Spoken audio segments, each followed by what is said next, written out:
nag-joke siya, pumitik ako sa kanya.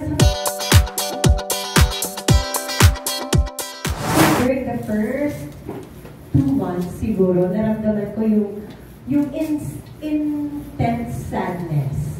Intense sadness, intense emotions, intense happiness. So lahat extreme eh. So hindi ko napipigilan na parang intensely maging masaya ako. So sobrang saya ko, naiiyak talaga ako. Or hindi naman ako pikon talaga, pero may mga times na, di ba, alam niyo naman si Michael, sobrang malobo siya, ma-joke siya.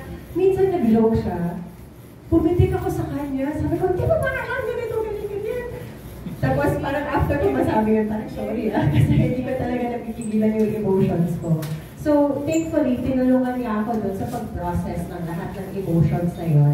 Whether extreme happiness, extreme sadness, or extreme anger during those times. So, feeling ko, kaya hanggang mga 2 months lang yung ganong extreme emotions ko because he really helped me process everything I was going through.